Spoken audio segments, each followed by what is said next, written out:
346 जाती ओबीसी मध्ये आहेत. त्या 346 जातीमध्ये कुठली एकच जात आहे ती अख्खं ओबीसीचं आरक्षण हानते खाते. घटनात्मक आरक्षण कशा पद्धतीने मिळालं पाहिजे ही मागणी होत असताना आमच्यातून दिलं गेलं नाही पाहिजे असं जर छगन भुजबळांचं, वडेट्टीवारांचं, नाना पटोलेंचं म्हणणं असेल तर मग एकदा राज्यघटना तुमची वेगळी आणि आमची वेगळी असं सांगणार का?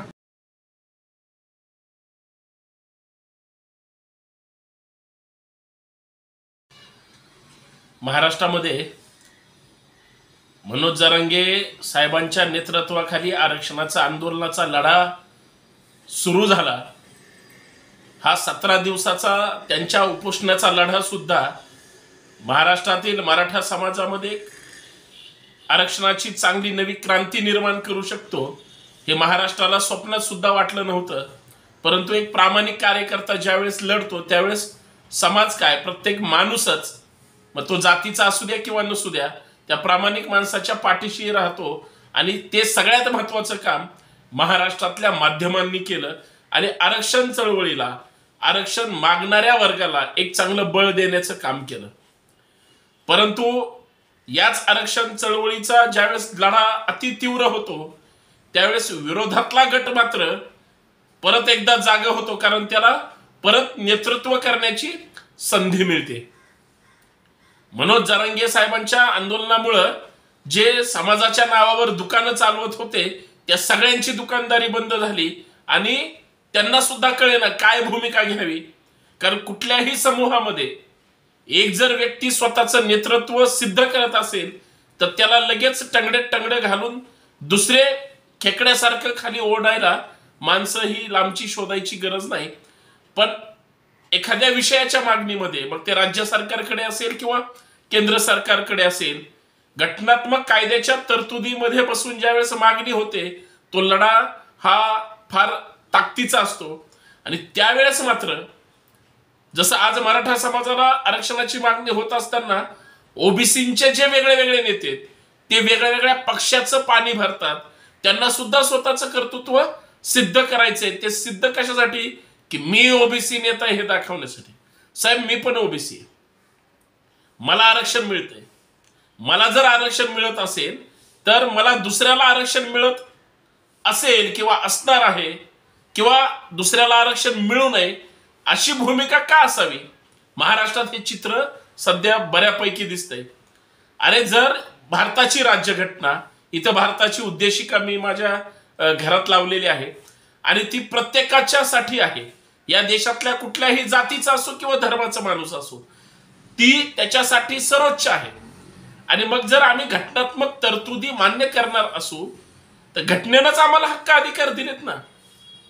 मराठा म्हणून जर मला आरक्षणाची गरज असेल आणि घटनात्मक तरतुदीमध्ये किंवा आमच्या नालायक राज्यकर्त्यामुळं जर इतके दिवस आरक्षणाचा फक्त फुटबॉलच झाला असेल, कारण नेत्याच्या पाठीमागं पळणारी संख्या कमी होईल आणि पोरं लिहायला लागतील, वाचायला लागतील, अधिकारी होतील आणि मग आपल्यापासून बाजूला होऊन ते काम धंद्याला लागतील, असं कुठल्याच राज्यकर्त्याला वाटत नाही, नेत्याला वाटत नाही. म्हणून समाजाचा सत्यानाश झाला. मला आठवतंय ज्यावेळेस आरक्षण चळवळीचे आंदोलन एक 15-20 वर्षापूर्वी संभाजी ब्रिगेडच्या वतीनं महाराष्ट्रात पेटलेली होती, त्यावेळेस प्रशासनाचे सुद्धा धाबे दणाणले होते. नेते सुद्धा त्यावेळेस ताकदीनं तो लढा लढत होते. फक्त ते आंदोलन आपल्या बाजूने कॅश करायला फक्त मनोज जरांगे सारखा माणूसच यशस्वी झाला. परंतु घटनात्मक आरक्षण कशा पद्धतीने मिळालं पाहिजे ही मागणी होत असताना आमच्यातून दिलं गेलं नाही पाहिजे असं जर छगन भुजबळांचं, वडेट्टीवारांचं, नाना पटोलेंचं म्हणणं असेल तर मग एकदा राज्यघटना तुमची वेगळी आणि आमची वेगळी असं सांगणार का? असं बोलायचा कुणाचा प्रयत्न होतोय का? परंतु हे कुणीच बोलायला तयार नाही. का भुजबळ स्वतःच्या अंगावर शत्रुत्व निर्माण करून घेतात? याचा अर्थ स्पष्ट असा आहे की भुजबळांनी जर आता हातपाय नाही हलवले तर त्यांचं आहे ते राजकीय दुकान सुद्धा बंद पडेल. फक्त भुजबळच विरोधक आहेत का हे सुद्धा तपासणं गरजेचं आहे.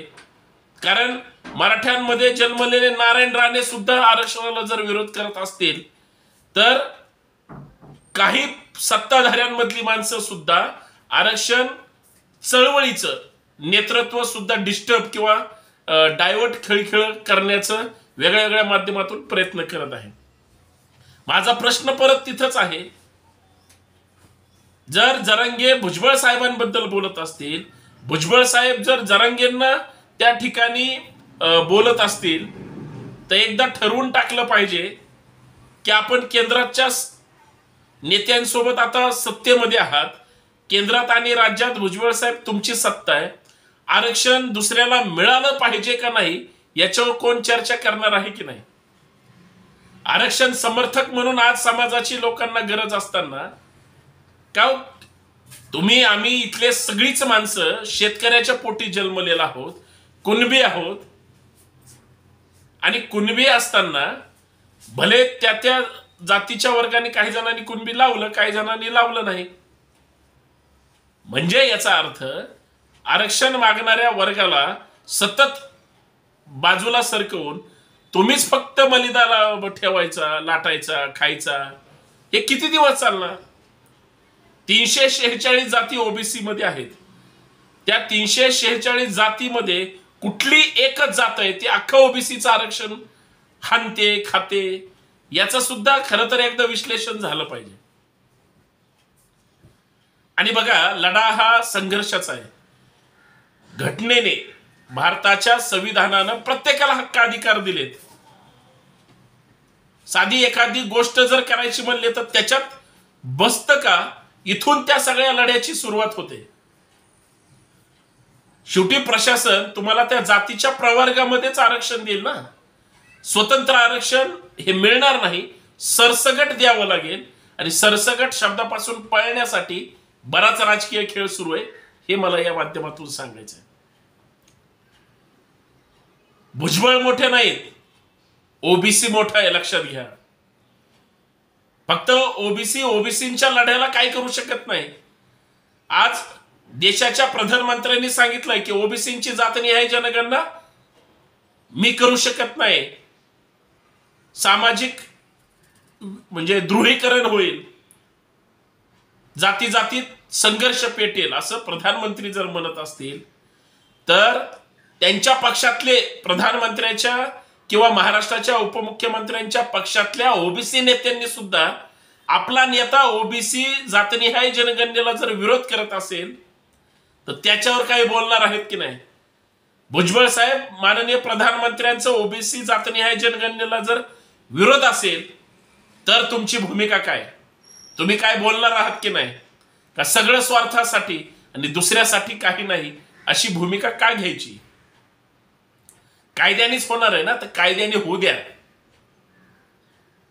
कायदा जर तुम्ही शपथ घेत असताना, मी कुणाविषयी ममत्व किंवा कुणाचाही द्वेष मत्सर करणार नाही, मंत्रीपदाची शपथ घेताना एक बोलणार आणि नंतर दुसरं बोलणार, हा सुद्धा खोटारडेपणा नाही का. हे सगळं जर स्वार्थासाठी आणि काहीतरी ह्याच्यासाठी करत असाल, ठीक आहे ना. घटनात्मक चौकटीमध्ये राहून जे जे करता येईल, जे जे होईल ते ते झालं पाहिजे. आणि प्रतिनिधित्व आहे ते जर त्या त्या समाजाला मिळालं पाहिजे. आणि ते जर मिळणार असेल तर ते तुमच्या पोटात दुखायची काही गरज नाही. त्याचं दुसरं पण कारण असं आहे, तुम्ही एकदा ठरवा की तुम्हाला कुठून पाहिजे आणि किती पाहिजे.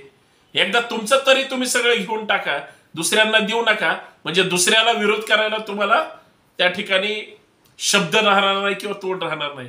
ही अशी सगळी परिस्थिती सुरू आहे आणि त्याच्यावर बोललं पाहिजे. वाद लावले जात आहेत महाराष्ट्रात सध्या. समाजामध्ये तेढ निर्माण केली जाते आणि याच्यातून समाज एकत्र राहायचा, एकत्र आला पाहिजे, हे सोडून विनाकारण विष कालवण्याचं काम होतंय. हे महाराष्ट्रातल्या जुन्या जाणत्या लोकांनी समजून घेतलं पाहिजे. धन्यवाद. जय जिजाऊ, जय शिवराय.